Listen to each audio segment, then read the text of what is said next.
All right, thank you for staying with us. This morning we talk about the rule of law, the Nigerian state, and a controversial intervention that they are being aligned with. That is having the former Deputy Senate President Ike Ekweremadu, who is in jail in the United Kingdom for offenses relating to organ harvesting, actually transferred to Nigeria. And UK, I think the UK government has turned that down, and there is a report that the UK has rejected that request from the Nigerian government to have Ike Ekweremadu to serve the remainder of his tenure, of his sentence rather, for organ trafficking.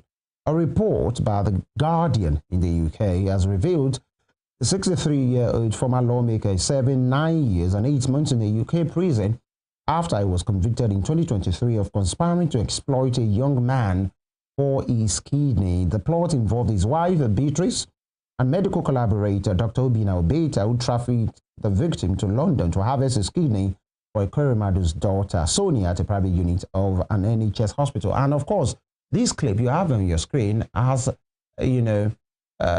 being said to be that high-power delegation. And in that particular clip, you could see the Minister for Foreign Affairs, Yusuf Tuga. You could see the AGF, Lateef Fagbemi, SAN, and, other persons in that delegation for, the transfer of Ike Ekweremadu to Nigeria, and we learned the UK has declined that particular move. Now, this morning, some would say it's just how a man could fall from grace to grass, and not in a manner of mockery, but how the mighty can fall. Ike Ekweremadu was a number 2 man in the Nigerian Senate at some point, actually. But then after he left that particular seat, he returned to the Senate, but then the travail of a father.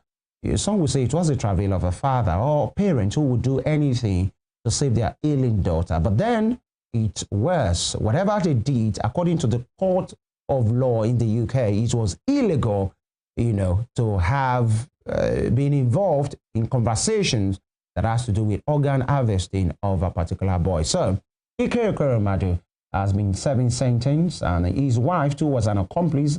She's through with her jail term.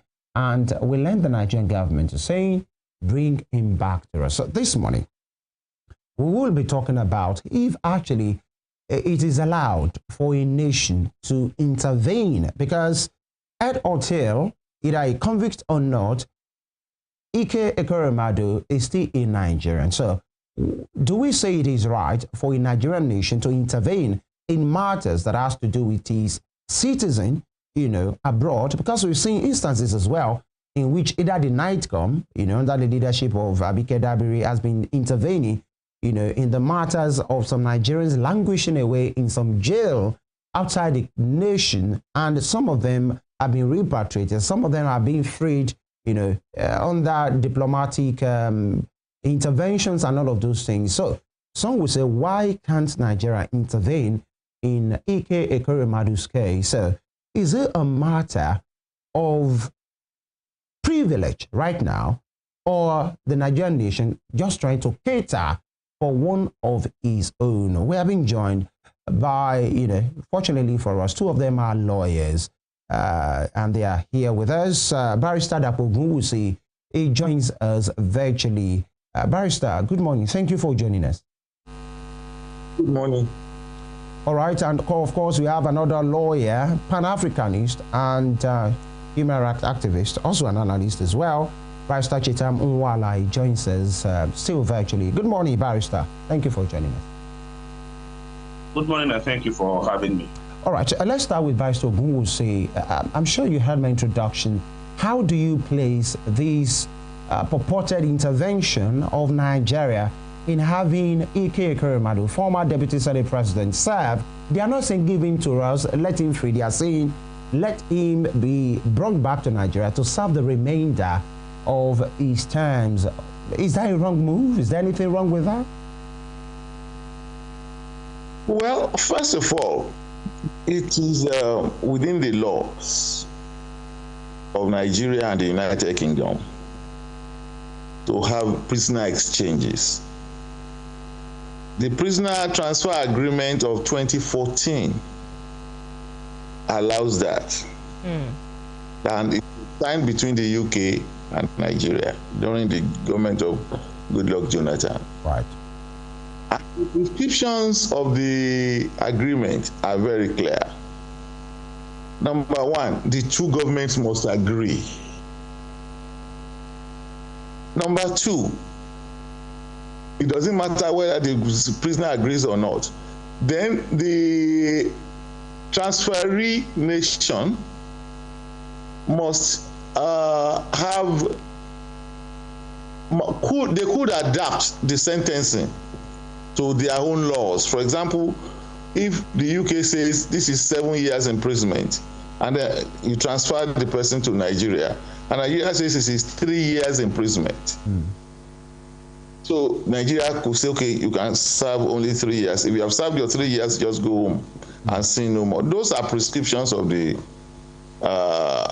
PTA signed in 2014. However, there is one clause that says the two parties must agree. The transferor, in this case is the UK government, must be in agreement to transfer, while the receiving nation must agree to the transfer. In this case, that condition is not met. And the reason why it is not met is logical, but it is also political. The UK government, obviously looking at the profile of the prisoner, knows that this is a politically exposed country. I mean, this is a politically exposed person. And they refuse that request based on their fear that the fellow is not likely to serve the full term of the imprisonment if repatriated to Nigeria. In fact, they expressly stated so in the refusal. That to me is valid, it is logical. Now, you ask yourself, why should Nigeria take it upon itself? Exactly. To, make this kind of request? There are reasons that are logical and sensible. There are also reasons that are ridiculous. One of the logical reasons is that this man is an official of the state. And they could actually think that it is a blemish on the nation if he continues to languish in a foreign jail. But that was not the objective of that application. The objective is the unwritten part of the request. It's just 2027 politics. Everything about this Tinubu administration today is about 2027. They could actually wake up the dead if they know that that dead person will help them in 2027. It is a mighty disgrace. Even the killing, the casual killing of innocent Nigerians all over the country doesn't faze them. It had to take the intervention of the international community before they start running helter-skelter. And they are not running anywhere because the foundation is rickety. The bandits just take them for fun because the government itself is a bandit. Would that be a fair way to describe the government? Bandit, how? I will tell you, look at what happened in Yewalta. 208 people were killed and burnt to ashes. The entire town was destroyed. I remember some of my colleagues in the media telling the president, why are you not going to visit this place? Why? Then publicly on TV, he said, okay, he will adjust his movement and go there on Wednesday.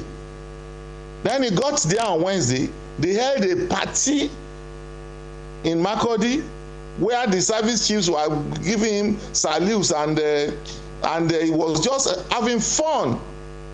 Let us now go to the scene of the disaster. He said it was raining. And then he went back to Abuja. Has that rain not stopped up till now? All right. So it is just fish. All right. They think that if back Ekweremadu, he could somehow help them in the Igbo heartland. That is what it is all about. That's what you think? It's not him to suffer in jail. Yes. All right. All right, I'll ask Barrister Chetam this particular one. I just want to know, it's more like Barrister Ogunwusi has said, but to you specifically now, this blanket refusal, what does it signal to you? What are they on? I mean, it's a blanket refusal. What does it underlie? Is it institutional weakness? Is it a shame that a country with whom we have an existing agreement cannot even trust our legal system or the credibility of it, to have a Nigerian citizen serving in a foreign land, in a foreign prison, you know, serving his jail time there, to be transferred and be guaranteed that he will serve his jail term in the country?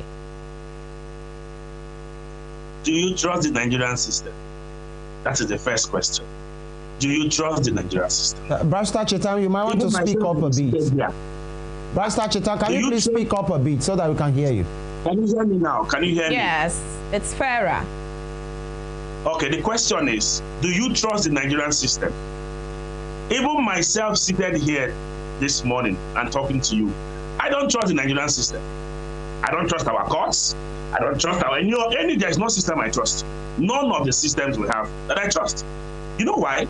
Because over time, we have proven to be a very unreliable nation.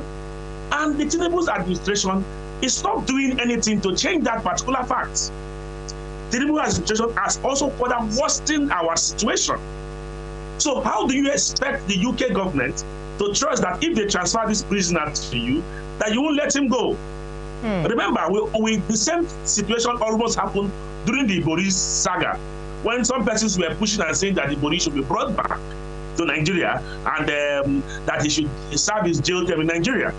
Was it not in this same nation that we saw a situation where very dark man had alleged that Bobrisky and some very high-profile persons who have been said that they were not kept in prison, they were lodged in a particular apartment, and they had everything going. They didn't stay in prison. That is exactly what is happening in Nigeria today. These very top-notch personalities we have in the nation, they don't stay in the prisons even when they are convicted. So how do you acquire a system for a government to understand that this is how the Nigerian system works? How do you expect them to trust us to release such a person who carried out such an act? The action carried out by Ekweremadu, let's not downplay it. It is wickedness, clear-cut wickedness. And what the Nigerian system wants and what the Tinubu administration wants, just like my learned colleague just also mentioned, it's all about 2027 elections. It's not because they love Ekweremadu. It's not because they're interested in his freedom. They only want to bring him back. He will serve a few months and they will commute his sentence and he will work as a free man, going about helping them to campaign, helping them to carry out their actions for 2027 elections. That's what they are doing and nothing more pretentious. This is probably a part of the negotiation from those within Enugu State.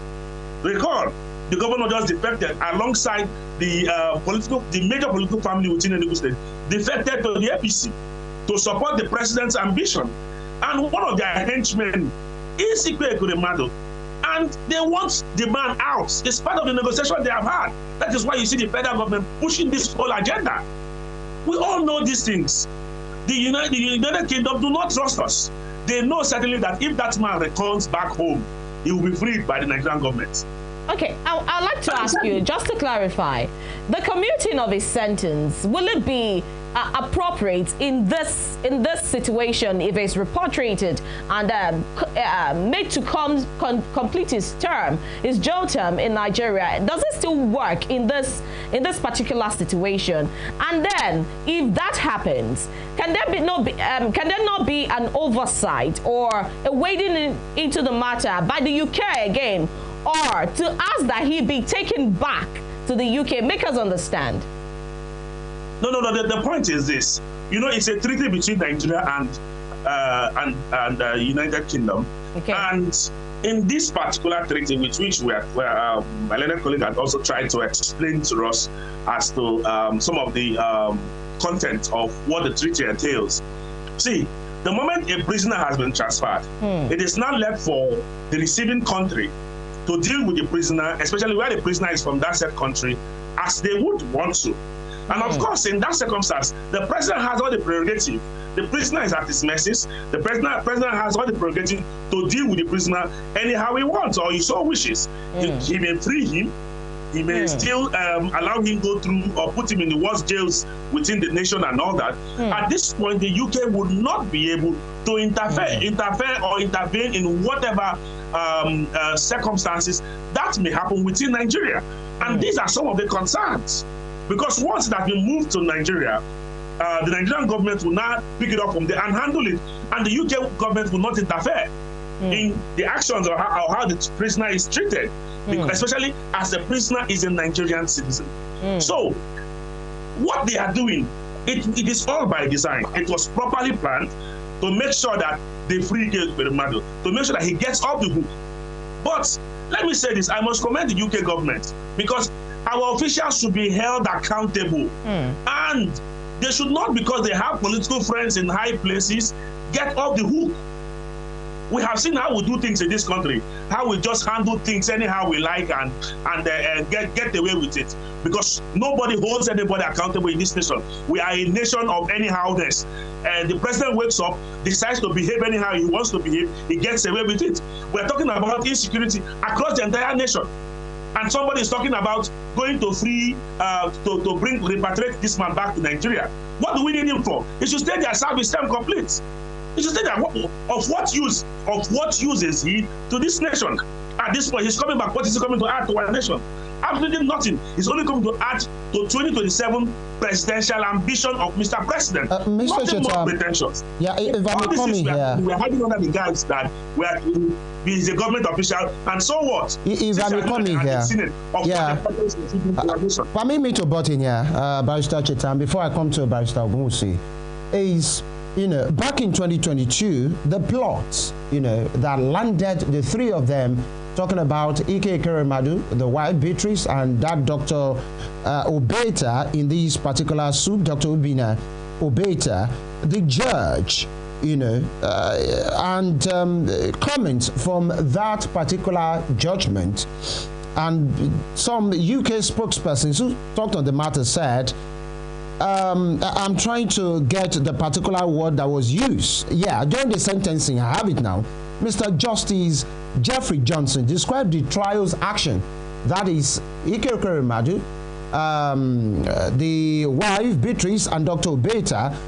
The justice said it's a despicable trade. The harvesting of human organs is a form of slavery. It treats human beings and their bodies as commodities to be bought and sold. He noted that Ekweremadu acted as the driving force behind the scheme, calling the conviction a very substantial fall from grace. Now, the question is, as a country that has national pride, beyond the political undertone and whatever camaraderie or brotherhood or privilege or whatever, this kind of justice that was, sentencing that was handed down with this kind of words that were used, should Nigerian government even give it a thought to be associated with somebody or people that have been described in this manner? Either they have been officials or not, or they are not officials. This kind of sentencing that was handed down, that had a global coverage at the time, why shouldn't it be something that even with a long spoon, we shouldn't have been associated with? The problem with what you have just said is that the president of the Federal Republic of Nigeria, President Bola Ahmed Tinubu, is a shameless person. And with all due respect to his office, and he's just... Don't you think you should respect that? We are talking about the president of the president. No. Of course, we are according respect to his office, but we must say things the way it is. We are a shameless nation, and that is why a man like Donald Trump will say we are a disgraced country. And of course, I agree with him. We are a disgraced country because of the kind of leadership we have had. Where a president would now send emissaries to the UK for a man who committed such a crime. You know, this is what has been happening within the country. Even within Nigeria, we have seen this play out severally, and these persons, they get off the hook. Only those who are eventually convicted or possibly arrested are those who the system wants to be convicted. So why should we attach ourselves to this level of disgrace? A man who brought disrepute to this nation, a man who brought grave disgrace to this nation, is the type of person we are now attaching ourselves to. It also tells you the kind of leadership we have. It tells you the kind of personality we have at the helm of affairs. That these guys are not even ashamed of getting themselves entangled with this whole thing, so for us to keep them in power. That's the interest, nothing more pretentious. Let me say this. When you look at the actions of the president, a president who would allow the administration that he controls to allow armed bandits who killed police officers, a government that negotiates with terrorists, you are expecting them not to get themselves involved in the disaster caused by Ike Ekweremadu. They will get themselves involved. We're not a serious nation. We're only just joking. Because we have jokers as leaders in this nation. All right. Very big jokers. I'll come back to you about Chetam. Pastor Ogunwusi, this is when, for many persons that I've had conversation with since yesterday, and they were like, why should the government intervene in this matter? You talked about the treaty, the prisoners exchange, but from the Nigerian end, it seems that is not the matter here, because we are not exchanging anybody with, Ike Ekweremadu as far as the public space is concerned. Maybe it's been done, in a discreet way. We don't understand. But when you have the Minister for Foreign Affairs, when you have a super minister like the AGF in that delegation trying to intervene. So the question I asked is, why should we even be attributed? Why should we be concerned about somebody that didn't go? That particular offense wasn't conducted as a Nigerian official. Whatever they did was done as Ike Ekweremadu, Beatrice Ekweremadu, and that Dr. Obeta. So why is the Nigerian government, intervening? You have talked about the political, possibly gain to that in the southeast and all of those things. But should we always look at everything from that prism of political gains? Oh, he's one of us. But then some will say, cut them some slack. He's still a Nigerian. Doesn't that suffice? Well, as at the last count, there are 117,000 Nigerians in British jails. Now, the PTA, that is the Prisoner Transfer Agreement of 2014, prescribes conditions for which a prisoner may be transferred either way. Right. One of the conditions is that the person must have at least 6 more months to stay in jail. So even if they release Ekweremadu, he will still have to stay at least 6 more months in the Nigerian jails. That is one. Although the jail may end up being some kind of a nice room where they can consult with him and plan political, upheavals. That's correct. Now, what we have missing here is the competence of the Nigerian state. Everything they do that hasn't got to do with corruption and cheating, they will do it incompetently. First of all, you want to do a high-profile stuff like that, there are diplomatic channels that they could try and sound them out if there will be. a safe or soft landing. Is that not why we have the Minister of Foreign Affairs and the AGF? That's a high ranking. Hold on, please. The AGF, the Minister of Foreign Affairs, and all of these people, they do not represent that channel. There are diplomats that they could talk to. Look, this is what we want. Can you people help us? They will know the thinking of the English system, and then they don't need to disgrace themselves by going further.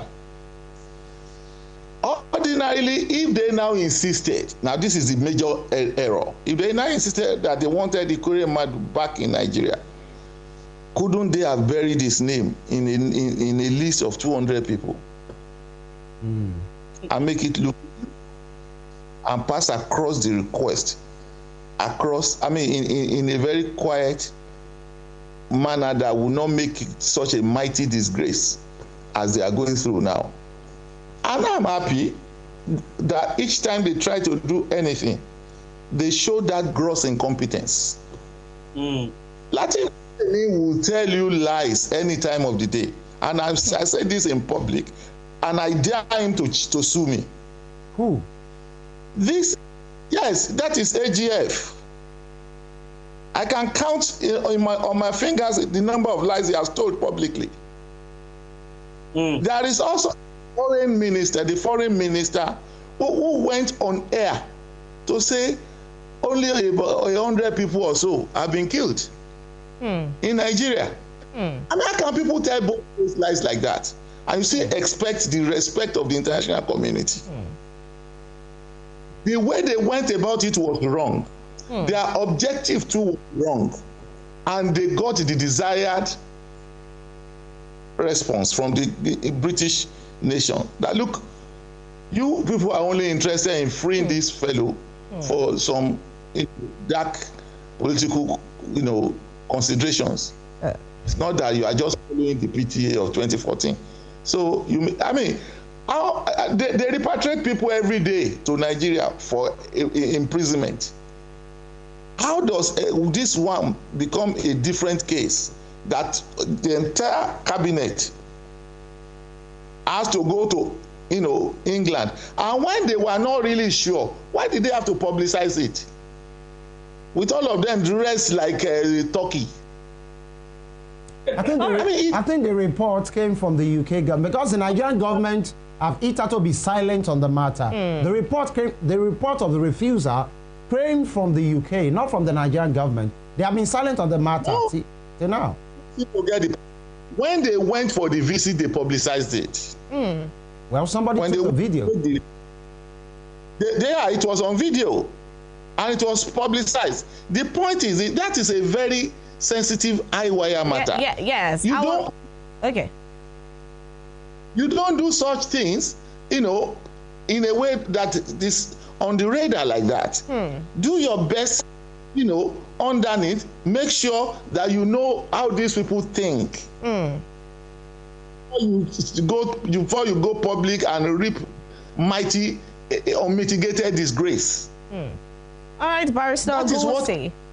I'd like to ask you at this point, if granting this, the request for this repatriation, what signal do you think it sends? I mean, does it risk sending a dangerous, or sensitive signal to victims of trafficking globally? What do you think? What signal does it send to them?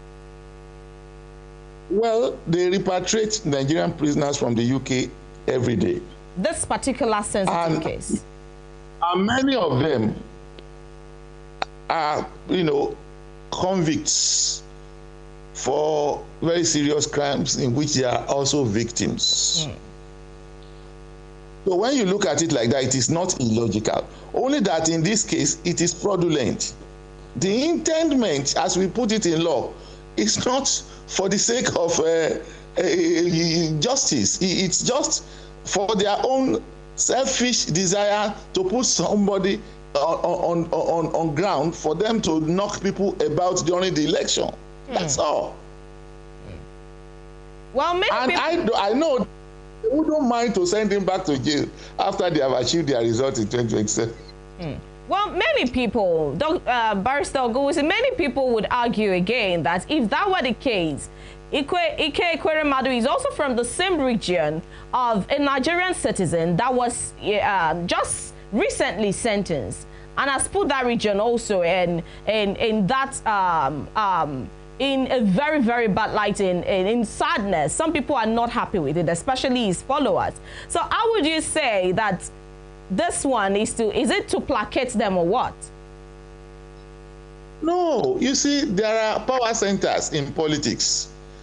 There are people you can, use as pillars or for the sake of inordinate political maneuvers. People can help to rig, who can help to knock things about. People who have all kinds of power center capacities. And people say, let us go to so person's in the house. He will guide us as to what to do, and he will bring out money. They always need characters in politics, especially in their envisaged battle of 2027. Because when you look at the picture itself, Tinubu behaves like somebody who is stressed. He is distressed, so to say, because somebody has declared for APC, another governor has declared for APC.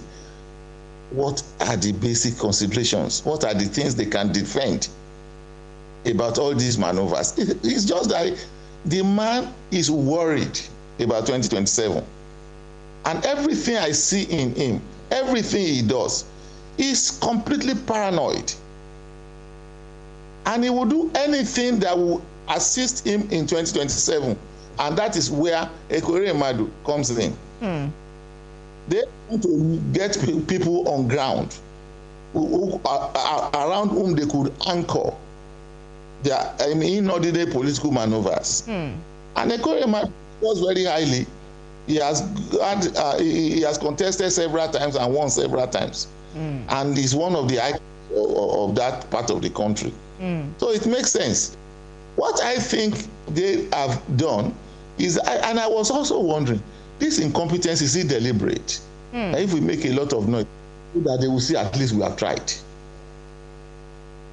They will see that we have really tried. We understand we have to go on a break right now, but when we come back, we'll start, continue the conversation rather, especially with Barrister Chetam, because there are some listening or watching right now that will say, why do you think everything that the government does under this administration has to have a political leaning, has to have a political undertone or approach to it? Can't it just be seen for whatever it is, seen to be? Why must we always put that political calculation, even when the president hasn't said anything like that? But that will be after now. Stay with us. Is Osun tourism beyond impossibilities?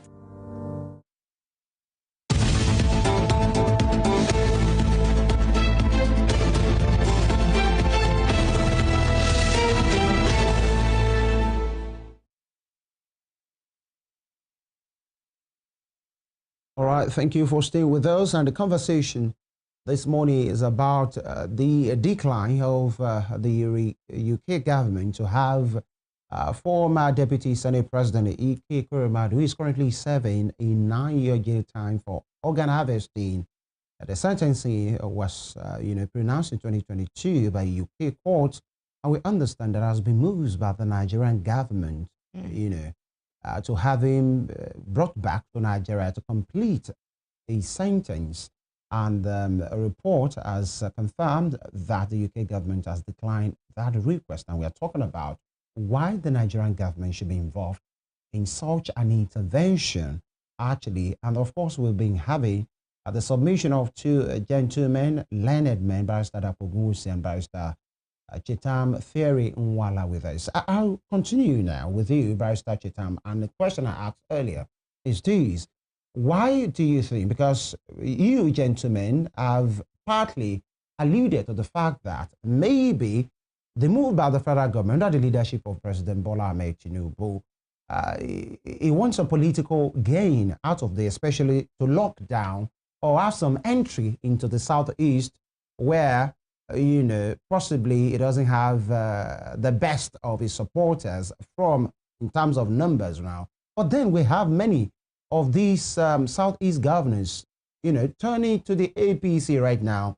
Peter Mbah has gone to the APC, governor of Enugu State, and, you know, the governor of Imo State, Hope Uzodinma, has just even been given an ambassadorial role in the Renewed Hope agenda thing, you know, more like the poster boy to lead the charge, everything that has to do with the charge come 2027. So what more could the president ask for in a manner of speaking? Inwefuru of Ebonyi State is APC. So apart from maybe Alex Oti and the Abga man, Chukwuma Soludo, he has many of the representatives. The deputy speaker of the House of Reps, Benjamin Kalu, a high-ranking official, is from the Southeast. So why must we always look at anything that the president does, you know, either official channels or in private capacities from the political gain?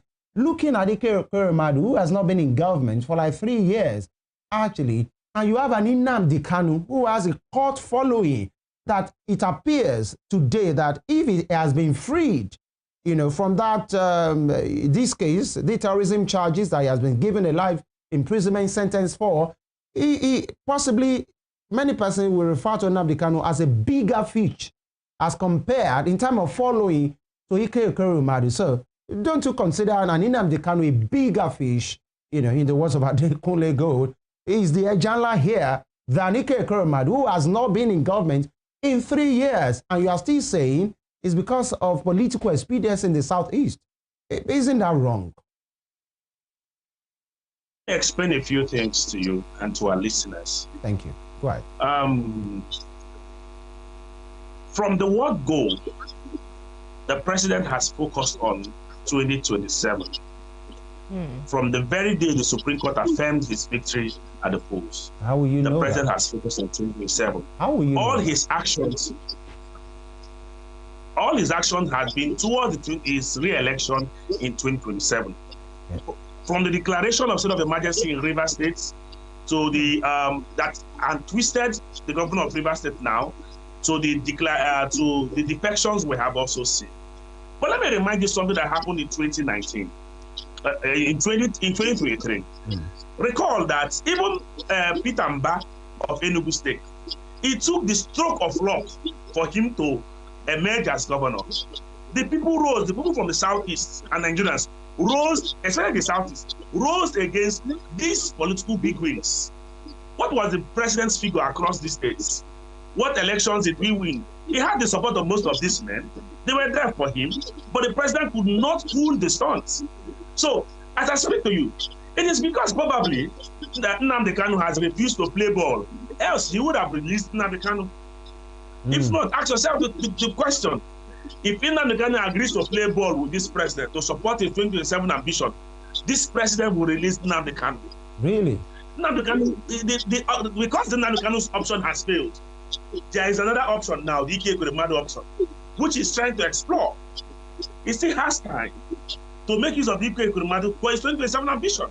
Let me say this. This president has focused more on his re-election than on governance. But there is no evidence, Barrister Chetam, there is no evidence to show that maybe there was a conversation about Nnamdi Kanu playing ball or not. Maybe that conversation was held or not, or either Nnamdi Kanu agreed or not. You saw everywhere. And you're a lawyer. You speak to evidence. I'm sure of that. They were looking for political solutions. What were those political solutions? When the president's men went on all national TVs shouting about political solutions, when the political solution could not work, maybe all of them went quiet when it was time to do that Free Nnamdi Kanu protest. They all went quiet because the political solutions could not work. The political solution they cried for could not work. Now that Nnamdi Kanu has been convicted and kept in Sokoto, they are still now open again. They are now talking about political solution again to see whether that will break him and he will play ball. Let me tell you, we have understood the Nigerian system and how these guys work. They would have brought up one region and freed him. But today, look at what they're doing. We saw how the president released convicted criminals. The list of persons he gave a prerogative pardon. We saw that list and we saw the kind of people on that list. It has been reviewed, barrister. The list has been reviewed. Who should be allowed to serve their sentence. But because of political reasons, these persons were released. When we talk about this whole thing happening, and the president's focus has only been on 2027 ambition. Tell me, since this president came, what difference, what actual difference has this president done within this nation? He said he has stabilized the economy. And I asked one question. This president took our dollar from 700 and he met it to 1,800. Then he has brought it back to 1,400. He said we should commend him. Commend him. Please return it back to where he saw it. This is the same president we're talking about. That before he came in, we had these security challenges, but these security challenges has increased and ravaged everywhere. He was quick to declare a state of emergency in River State that had no security challenges, but had a governor who was against his ambition. Now that the governor is playing ball, he has given him thumbs up. But in states where security challenges are, he has failed to declare a state of emergency. In Benue State, where we see security issues, serious security issues, the governor is playing ball with him. He's not declaring a state of emergency there. The governor is even making statements that ordinarily would cause chaos within the state. But the president is saying nothing about it. This president is not interested in our welfare. Let me tell you, until it took Donald Trump to issue a threat to Nigeria, that was the only reason the president acted like he has woken up from his sleep. But let me tell you, this president has not woken up. He is still sleeping. Because everything we have seen are just clear-cut jamborees. School students are being adopted every day in this country. What difference has this president done? Tell me one sector this president has changed or has touched a bit. Tell me. We see his ministers how they misbehave and how governance is done carried out in this nation. Look at the FCT minister, for example, who is now a lord upon himself, does things the way he likes, gets away with it, and the president looks on because he needs the FCT minister to destroy the PDP to enable him win 2027 election. Everything is about 2027 Are those not election. Grave allegations, Barrister Chetam? No, but I have said it on several occasions and even on this platform that the FCT minister's work right now for Mr. President is to demystify the PDP. And trust me, largely he has achieved it. Largely he has achieved it. That's exactly what is playing out. They want to weaken the opposition. That is why everywhere you find an opposition, you see them weakening the opposition. And this is terrible for our democracy. And we say, well, democracy, is this what a democratic nation looks like? Then what is democratic about this our nation? It tells you that there is no hope. This is not what leadership is all about. This president, some of us believed in him in 2023. We supported him and they even voted for him. Sadly, what this president has done thus far has shown that he does not deserve to even be a local government chairman to start with. This president has failed in all ramifications. And I don't know why we try to pretend about these things. Nothing is working in this nation. Nothing is working. As of today that I'm seated here, as I speak to you now, I don't know my name. I can't plan with today's Nigeria's reality. I can't plan as a person. So okay, in the next 3 years, I should be doing this. In the next 5 years, I should be doing that. Because the Nigerian system is very unstable. The president on his own is unstable. The governors we have, unstable people. Everybody in this nation seems to be unstable. But this now goes back to our issue that this is coming from our collective bad character as citizens of this nation. Because our leaders don't come from the sky, they come from within us. I have always advocated that we must continue to advocate for character reformation. If not, you tell me, there are lots of persons in the prison within the UK. How many persons have they gone to look out for diplomatic interactions to see how these persons can be repatriated back to Nigeria? How many? They do not have interest in those who cannot help them in their 2027 ambition. So when we criticize this president, we talk about the actions of this president, we know what we are talking about because this president has performed abysmally. And it's unfortunate. This nation is not moving forward. And these are times when we feel that citizens of good conscience should stand up and speak up against the ills happening in this nation. It's a pathetic situation. This president, no. This is the worst we have had. All right. From some of the things you've said, Barrister Chetam, I'd like to ask you now, do you think with this case, with this diplomatic advocacy now, do you think that it is pointing to a time where diplomatic advocacy has reached a place where there is an interference of sorts an interference in another country's judicial sovereignty? Do you think that it has pointed to, it has shifted from diplomatic advocacy to a point where there is now an inappropriate, that's the word, inappropriate interference in another country's judicial sovereignty? This particular case. No, the moment you have a treaty, on a particular issue, and you actually act within that particular treaty, it is not considered an interference.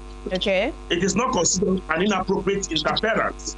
It is when you now start acting unethical and as against what is within the provisions of the treaty that we can now start talking about your actions being unethical, because these treaties are governed by international laws. And as it is right now, I don't think that the demand by the Nigerian government is wrong. The only thing we are questioning is the motive behind it. We are saying that the motive is not in the interest of the Nigerian people. It is not in the interest of the Nigerian people, but it's in the interest of the re-election of Mr. President. And that is why we are condemning and criticizing it. We're also saying that, what is the guarantee? Don't forget, the report we have is that the previous year before Ekweremadu was arrested, his wife also did a transplant. In the same UK. But that matter did not come to the fore. Now, what is the guarantee that these people who are now organ harvesters are convicted by the UK government, that this will not continue? What guarantee do we have? So it simply means that my organs are quite right now in danger. The Nigerian government is putting my organs in danger. That's exactly what they're trying to do.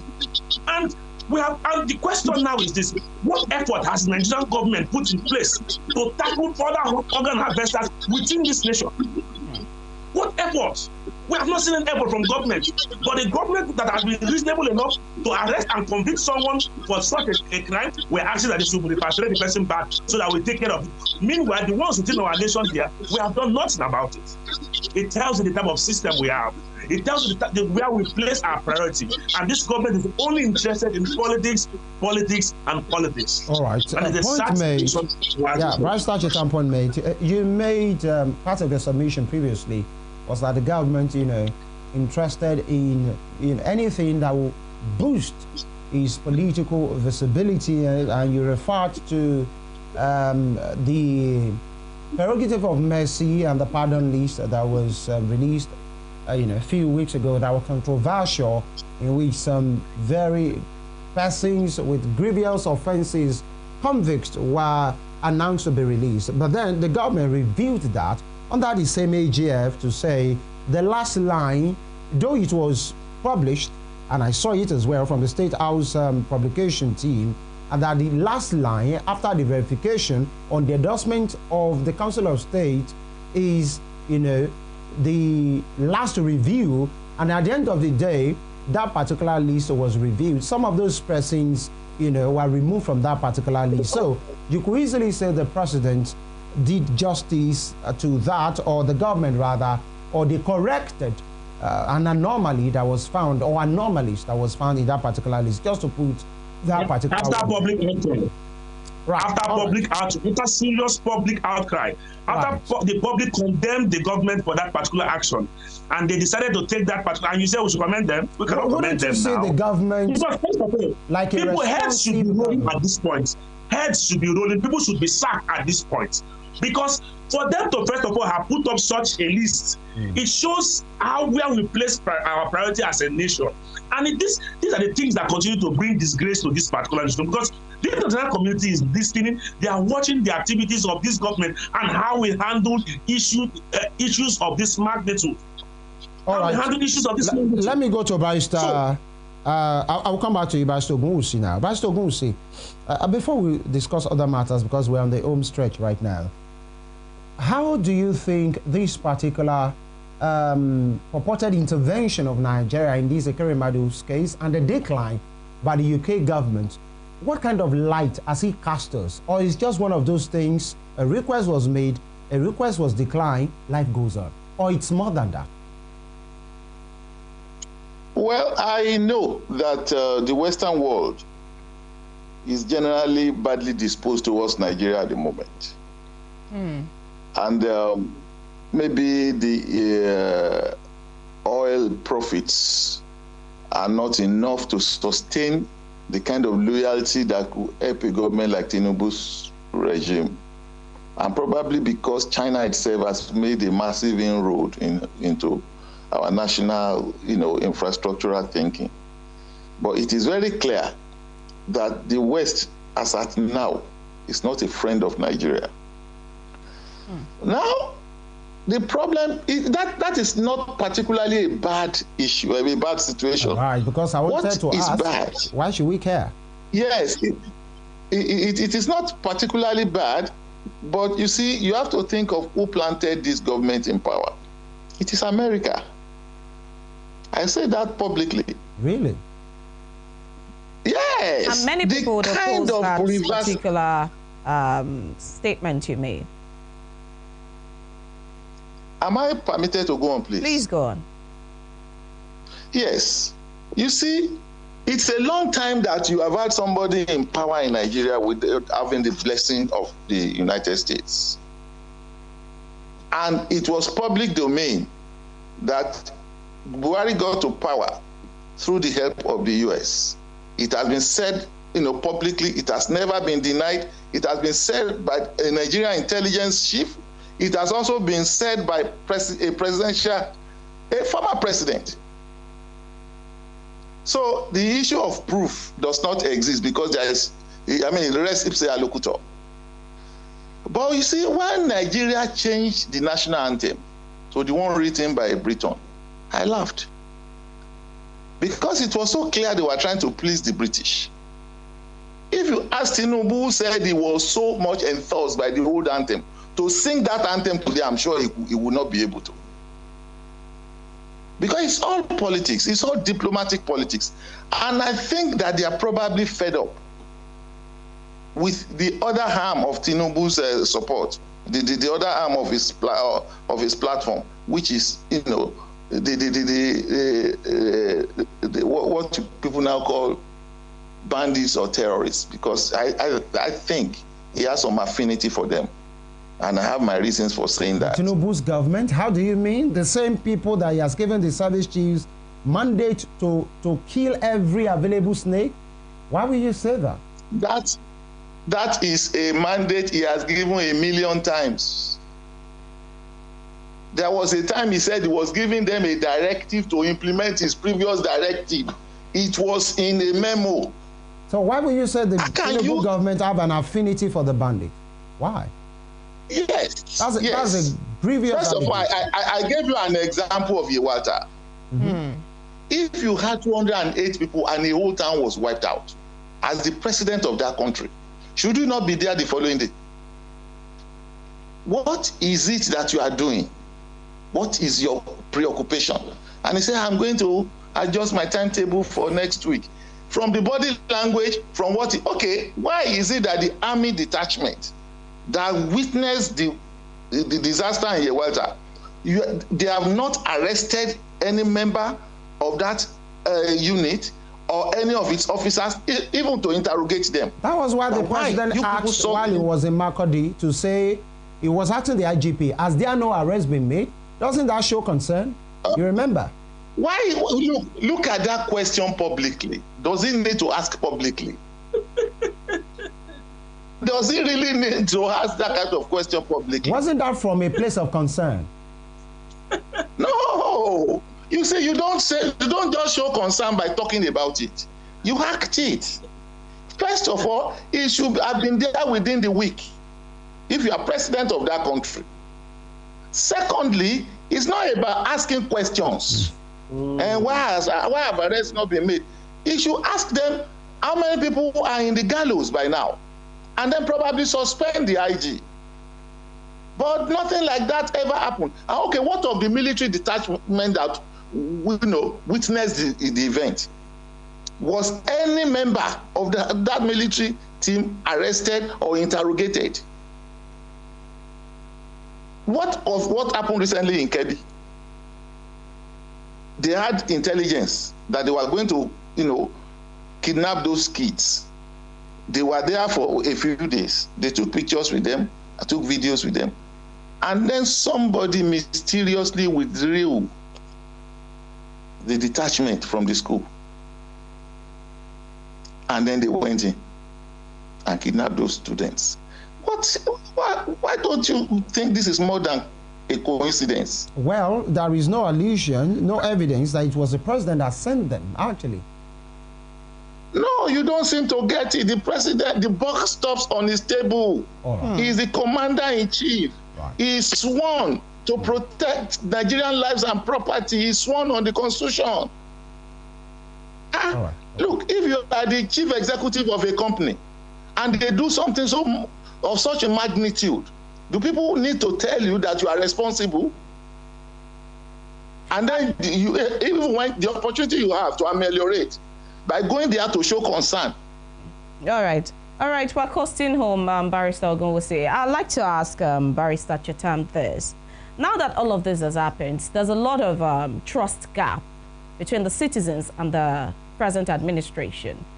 How do you think that this present administration can rebuild a trust where other administrations can ride on, that the Nigerian state will not misuse its power to politically assist elites, selectively assist political elites?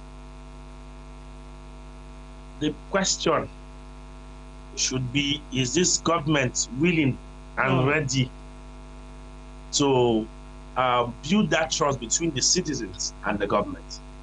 When a government continues to lie to its citizens, when a government continues to be deceitful in its approach, if not that someone like Very Darkman had gone to Yatawale to do that video he did, the government would have denied or come up with very low figure that 20 persons were killed, when over 200 persons were killed. The government has continuously, in their body language, protected bandits, protected terrorists within this country. The government has continuously protected them. Of course, don't forget, we have seen these things play out severally. How do we build confidence with this government? A government that says A and does B. We can't build confidence. Like I told you, I am not confident in the government. I'm not confident in our judiciary. I'm not confident in National Assembly. I am only the other Nigerian who believe that Nigeria can get better, and I should keep lending my voice. But being confident in the system, I am not confident. And the government is not also willing to build confidence with the people. And let me tell you, come 2027, the people already know that this government is going to try to rig elections. The people know that for a fact. That's why you see most Nigerians are disinterested in the elections. You must come up with a proof. When you make such allegation, Barrister, as a lawyer, you must come with a proof. You are already second-guessing a process that have not even started. Have we had a free and fair election in this nation? Have we had a free and fair election in this nation? We have not had it. All we have just seen is this whole jamboree that we are still seeing up till today. The INEC boss, the INEC boss, Professor Amupiton, has said everything will get better. No, see, we have gone beyond faith at this point. Now we need to start putting matching words with action. All right. And this government does not match words with action. The president will come and tell us to make sacrifices. Meanwhile, the president is buying fleets for himself. The president is telling you to make sacrifices. Meanwhile, he's changing the presidential bombardier. And you ask yourself, what exactly are the priorities of this man? You can't even find that the people are not his priority. Well, then we must go. This country is ravaged by insecurity, currently ravaged, and the government is lying every day. See, I keep referring to the issue of the state of emergency that was declared in Rivers State because it was a high point of this administration. And one would expect that, okay, with that spirit that we have declared a state of emergency, that they will do the same thing in the north, that we are having insecurity, that we are having bandits take over local government. Imagine bandits taking over local government and hosting their flags in this nation. What is National Assembly doing? The National Assembly are holding. All right, Barrister Chetam, we seem to have gotten your point that. All right, we seem to have gotten your point that if only the government is willing, then it can be done. The rebuilding of trust or confidence can be done.